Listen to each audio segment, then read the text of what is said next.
जय हिंद साथियों। देखिए, हम दिखाने का प्रयास करेंगे जो भव्य मंदिर है माँ तरकुलही देवी का, वहाँ बंधु सिंह कैसे अंग्रेजों को बलि देते थे और वहाँ पर आस्थाएं किस तरह जुड़ी हैं लोगों की यहाँ पर तस्वीरों में। बहुत दूर दूर से आते हैं। ये पूर्वांचल की कह सकते हैं गोरखपुर की सबसे मशहूर देवी है और लोगों की पूज्यमान देवी है। यहाँ पर जनेऊ हो गया, लोगों के जो बच्चों का मुंडन होता है, ये सब कराने के लिए लोग आते हैं। काफ़ी हर्षोल्लास का माहौल होता है और देखिए यही माहौल है। लोग गाँव से दूर दूर से आते हैं, पूर्वांचल के सारे लोग आते हैं और चलेंगे जो बाबू बंधु सिंह है यहाँ की जो मूर्त दिखाने का प्रयास करेंगे। किस तरह हमारे इतिहास को पुनः जिंदा करने का एक अभियान छिड़ा हुआ है। हमारा इतिहास आज भी जिंदा है और देख सकते हैं बाबू बंधु सिंह का जो जीवन है, जो भारत माँ की गोद में समर्पित था। बाबू बंधु सिंह के जो मूर्त स्थापित है यहाँ पर आने का प्रयास करेंगे। बंधु स्मारक पर चल रहे हैं जहाँ उनकी मूर्ति स्थापित की जा रही है, उसे दिखाने का प्रयास करेंगे। जो बाबू बंधु सिंह है, बंधु सिंह का इतिहास, यहाँ का जो माँ तरकुलही देवी का स्थान है, इनसे जुड़ा हुआ है। और क्योंकि 12 अगस्त 1857 को बाबू बंधु सिंह को फांसी दी जाती है, तब से जो यहाँ के जो क्रांतिकारी गतिविधियाँ थी, अंग्रेजों ने जो भारत पर शोषण कर रहा था, चौरी चौरा लोगों का शोषण कर रहे थे अंग्रेज, उनके प्रति एक अभियान छिड़ा था कि भारत माँ को अंग्रेजी प्रशासन की बेड़ियों से हमें आजाद कराना है। उसी आजादी के लिए निकले थे बहुत सारे युवाओं का उनका एक समूह था। और इसी जंगल में यहाँ पहले जंगल हुआ करता था। आजकल जंगल का जो एरिया है बहुत सारा आपको दिख रहा होगा, बहुत जंगल नहीं है, लेकिन पहले जंगल हुआ करता था। और उस जंगल के टाइम में वो यहीं पर छिपा करते थे अंग्रेजों से, क्योंकि जान सकते हैं अंग्रेजों की थोपी गई कानून थी, उन कानून से बचना भी था और बच के अपने देश को अंग्रेजी प्रशासन से आजाद भी करना था। उस आजादी को कराने के लिए बहुत सारे वीर जवानों ने अपनी शहादत दी थी। उसी कड़ी में बाबू बंधु सिंह ने भी अपने जीवन का सर्वोच्च बलिदान किया।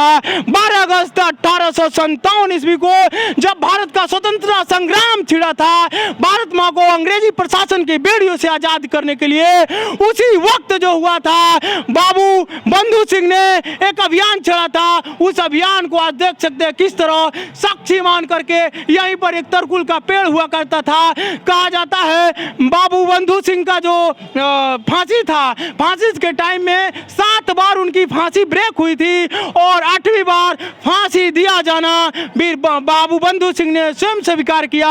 और जब उनको फांसी दी गई, उसी वक्त यहाँ पर एक तरकुल हुआ करता था।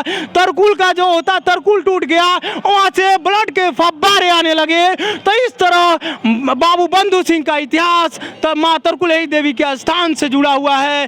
तो लोगों को जागरूक हुए कि बाबू बंधु सिंह का जो इतिहास है उसको किस तरह आने वाली पीढ़ियों के लिए बरकरार रखा जाए। उसी कड़ी में माँ तरकुलही देवी का एक स्थान है और देख सकते हैं अभी मूर्ति भी बनाने का प्रयास किया जा रहा है। बाबू बंधु सिंह का एक मूर्ति भी स्थापित किया जा रहा है, क्योंकि अंग्रेजों ने पूरा प्रयास किया कि बाबू बंधु सिंह के इतिहास को मिटाया जाए, लेकिन आज भी लोगों के दिलों में आज भी बंधु सिंह जिंदा है। इतिहास मिटाने से नहीं मिटता।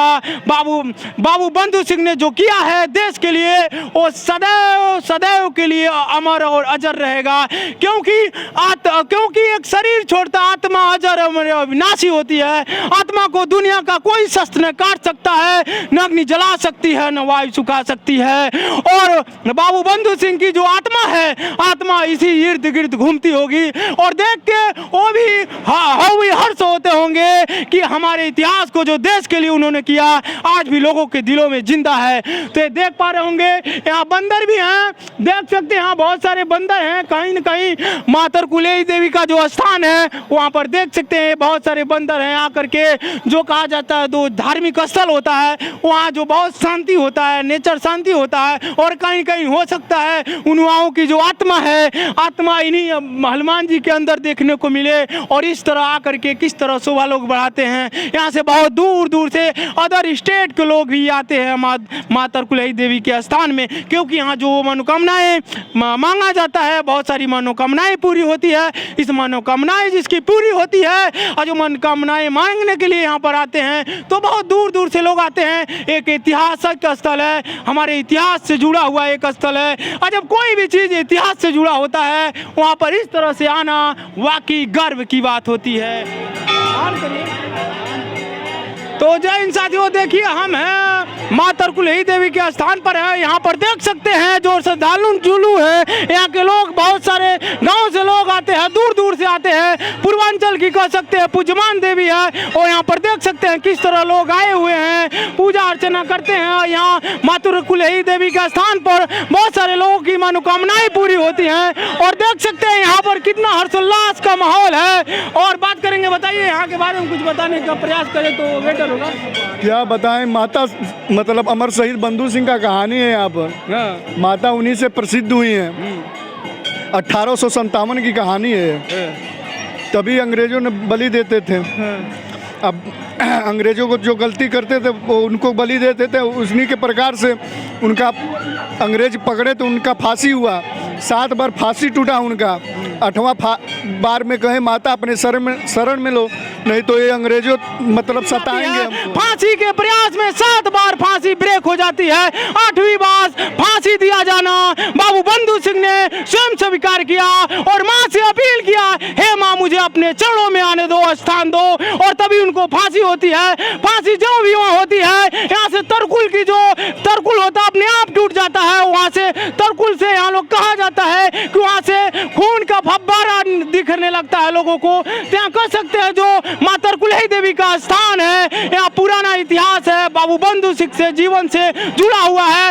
यहीं से यहाँ पहले जंगल हुआ करता था। बाबू बंधु सिंह के साथी क्रांतिकारी वीर जो भारत के स्वतंत्रता संग्राम के सच्चे सिपाही थे, उन सिपाहियों ने अंग्रेजों के विरुद्ध यहीं से अभियान छेड़ा था। भारत को अंग्रेजी प्रशासन की बेड़ियों से आजादी दिलाने के लिए कस्में खाई थी और अपने आप का सर्वोच्च बलिदान दिए। यही वो स्थान है। साथ ही कहूंगा यह स्थान दिखाने का प्रयास कीजिए। यह स्थान बताता है कि किस तरह अंग्रेजों ने हमारा शोषण किया। उस शोषण के विरुद्ध हमारे देश के वीर जवानों ने इस क्षेत्र के चौरी चौरा क्षेत्र के बाबू बंधु सिंह ने किस तरह अंग्रेजों के प्रति एक अभियान छेड़ा था और यहाँ के युवाओं के कह सकते 1857 के युवाओं के अंदर एक भारत माँ के प्रति जो गुलाम करके रखे थे एक चिराग जगाने की कोशिश करी थी। और चिराग आज भी युवाओं के अंदर जिंदा होना चाहिए और भारत के मान सम्मान और गौरव के लिए ये प्रतिज्ञा कीजिए, जब तक आपके शरीर में रक्त का एक बूंद भी प्रवाहित रहेगा, इस मातृभूमि का प्रेम प्रवाहित रहेगा। क्योंकि हमारा इतिहास है, चौरी चौरा की जो मातृभूमि है, ये अपने देश के लिए सर्वोच्च बलिदान देने के लिए सदैव तत्पर है। 5 फरवरी 1922 की घटना याद होगा जब महात्मा गांधी ने असहयोग आंदोलन वापस लिया था। ये पूरी दुनिया में उस वक्त फैली थी न्यूज कि किस प्रकार चौरी चौरा की धरती से अंग्रेजों के प्रति एक ललकार हुई थी। वो ललकार आज भी कायम होनी चाहिए। और भारत के युवा इतना सक्षम है कि भारत के युवाओं का टैलेंट आज आकाश की बुलंदियों तक बोलता है। अगर भारत के मान सम्मान और गौरव को आकाश की बुलंदियों तक ले जाना है तो हर एक युवाओं को कंधे से कंधे, कदम से कदम मिला करके चलना होगा। जय हिंद।